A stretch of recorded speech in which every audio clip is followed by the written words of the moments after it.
नमस्कार मित्रों, संसार मानस पर आप सभी लोगों का बहुत बहुत स्वागत है। महाकुंभ का आयोजन प्रयागराज में हो चुका है और महाकुंभ की आप सभी लोगों को बहुत बहुत बधाइयाँ। जो लोग उस कुंभ में स्नान करने के लिए जाने वाले हैं या जो जा चुके हैं, आज का ये वीडियो पूर्णमासी की व्रत कथा को समर्पित है, जो कि श्री सत्यनारायण भगवान की व्रत कथा है।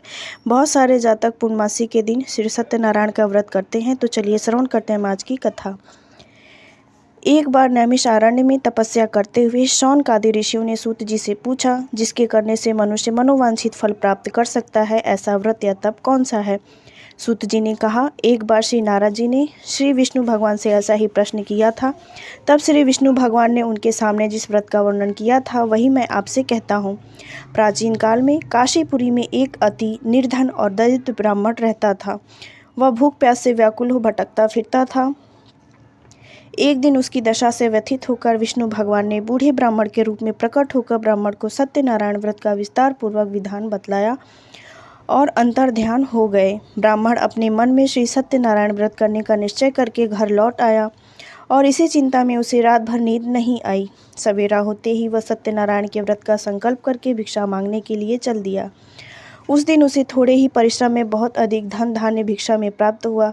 सायंकाल घर पहुंचकर उसने बड़ी श्रद्धा के साथ श्री सत्यनारायण भगवान का विधि पूर्वक पूजन किया। भगवान सत्यदेव की कृपा से वह थोड़े ही दिनों में धनवान हो गया। वह जब तक जीवित रहा तब तक महीने के महीने श्री सत्यनारायण का व्रत और पूजन करता रहा। यह देह छोड़ने के बाद अंततः वह विष्णु लोक को प्राप्त हो गया। सूत जी पुनः बोले, एक दिन वह ब्राह्मण अपने बंधु बांधवों के साथ बैठा ध्यान मग्न होकर श्री सत्यदेव की कथा सुन रहा था। तभी भूख प्यास से व्याकुल होकर एक लकड़हारा वहां जा पहुंचा। वह भी भूख प्यास भूलकर कथा को सुनने बैठ गया। कथा की समाप्ति पर उसने प्रसाद ग्रहण किया और जल पिया। फिर उसने ब्राह्मण से इस कथा के बारे में पूछा तो उसने बताया कि यह सत्यनारायण जी का व्रत है, जो मनोवांछित फल देने वाला है। पहले मैं बहुत दरिद्र था, इस व्रत के प्रभाव से ही मुझे यह सब वैभव प्राप्त हुआ है। यह सुनकर लकड़हारा बहुत प्रसन्न हुआ और मन ही मन श्री सत्यनारायण के व्रत और पूजन का निश्चय करता हुआ लकड़ी बेचने के लिए बाजार की ओर चल पड़ा। उस दिन लकड़हारे को लकड़ियों का दुगना दाम मिला। उन्हीं पैसों से उसने केले, दूध, दही आदि पूजा की जो बहुत सारी सामग्रियां होती हैं खरीद ली और घर चला गया। घर पहुंचकर उसने अपने कुटुंबियों और पड़ोसियों को बुलाकर विधि पूर्वक सत्यनारायण का पूजन किया। सत्यनारायण की कृपा से वह थोड़े ही दिनों में संपन्न हो गया। सूत जी ने फिर कहा कि प्राचीन काल में उल्कामुख नाम का एक राजा था। वह और उसकी रानी बड़े धर्मनिष्ठ थे। एक समय राजा रानी भद्रशिला नदी के किनारे श्री सत्यनारायण की कथा सुन रहे थे कि एक बनिया भी वहां पर पहुंच गया। उसने रत्नों से भरी अपनी नौका को एक किनारे पर लगा दिया और स्वयं पूजा की जगह पर बैठ गया। वहां का चमत्कार देख उसने राजा से इसके बारे में पूछा। राजा ने बताया कि हम विष्णु भगवान का पूजन कर रहे हैं। यह व्रत सभी मनोकामनाएं पूर्ण करने वाला है। राजा के वचन सुनो प्रसाद पा बनिया अपने घर चला आया। घर पहुंचकर उसने अपनी पत्नी से व्रत का सब वृत्तांत कहा और संकल्प लिया कि मैं भी संतान होने पर यह व्रत अवश्य ही करूँगा। उसकी पत्नी का नाम लीलावती था। सत्यदेव की कृपा से वह कुछ ही दिनों बाद गर्भवती हो गई और 10 महीने पूरे होने पर उसने एक कन्या को जन्म दिया।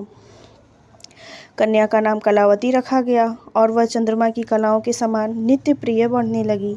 एक दिन अवसर पाकर लीलावती ने अपने पति को सत्यदेव का व्रत करने की बात याद दिलाई तो उसने कहा कि मैं यह व्रत कन्या के विवाह के समय करूँगा।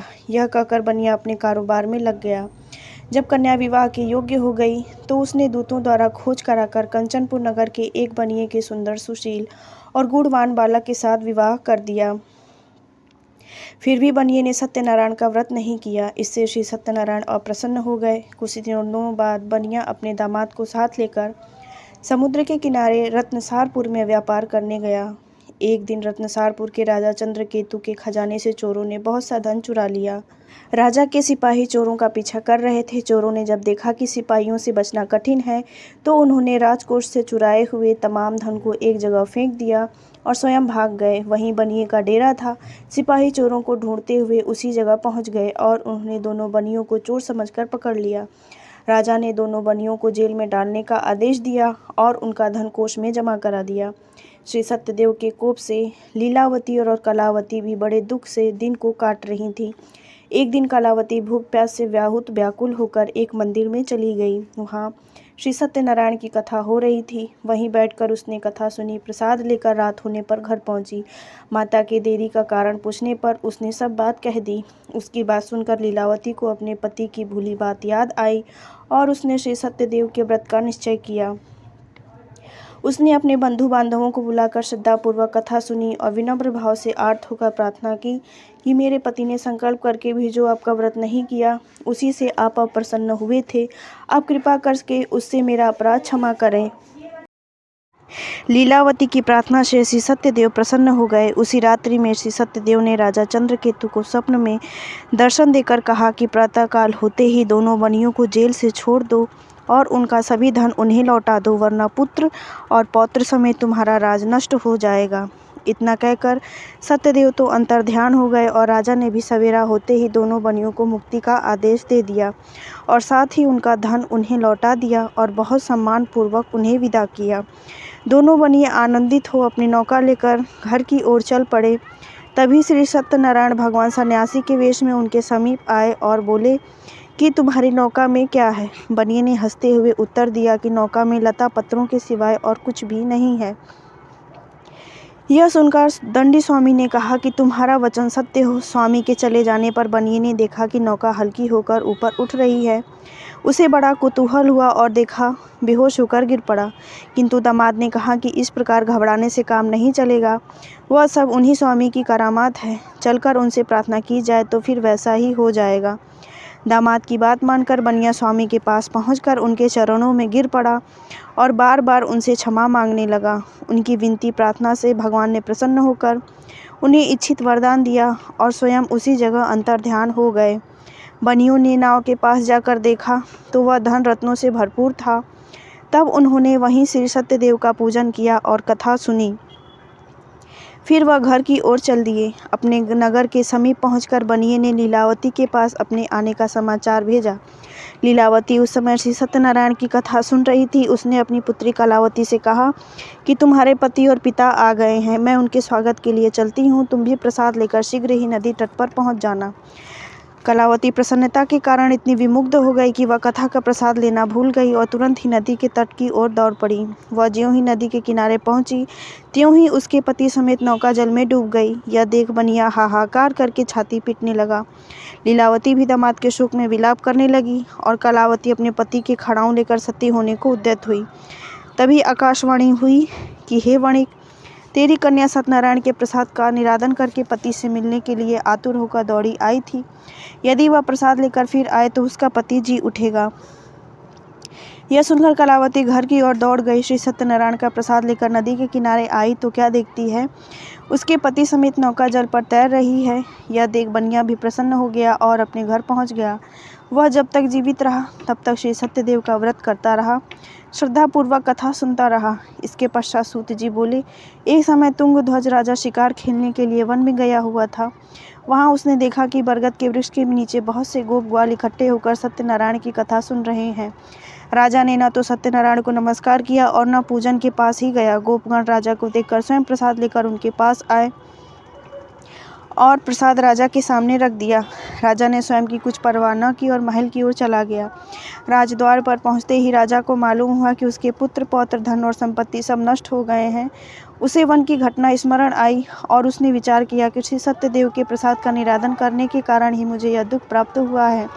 यह सोचकर राजा पुनः वन में दौड़ा गया और सब गोप ग्वालों के साथ मिलकर श्रद्धा और भक्ति के साथ श्री सत्यदेव का पूजन करके प्रसाद ग्रहण किया।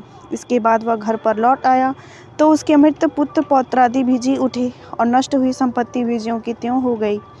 तब से राजा जीवन भर समय समय पर श्री सत्यदेव का पूजन करता रहा। तो ये थी श्री सत्यनारायण या सत्यदेव स्वामी की व्रत कथा। उम्मीद करते हैं कि आपको ये कथा ज़रूर पसंद आई होगी। वैसे तो श्री सत्यनारायण व्रत किसी भी दिन किया जा सकता है, फिर भी हमारे देश में प्रायः पूर्णमासी के दिन श्री सत्यनारायण की कथा कराने का प्रचार अधिक है। प्रातःकाल इस व्रत का संकल्प लेकर दिन भर निराहार रहकर विष्णु भगवान का ध्यान और गुणगान किया जाता है। सायंकाल में स्नान करके पूजन की तैयारी की जाती है। केले के खम्भों और आम के पत्तों के बंधनवारों से एक सुंदर मंडप बनाकर सुंदर चौकी पर भगवान की प्रतिमा की स्थापना की जाती है। पास ही कलश में गणेश जी और नवग्रह भी स्थापित करके उनका षोडश उपचार से पूजन करके ध्यानपूर्वक इस कथा को श्रवण किया जाता है।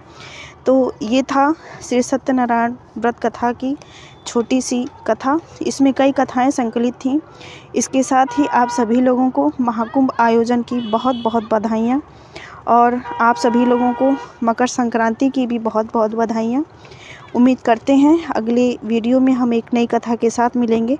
तब तक इस चैनल को सब्सक्राइब करके हमारा सपोर्ट ज़रूर कर दें।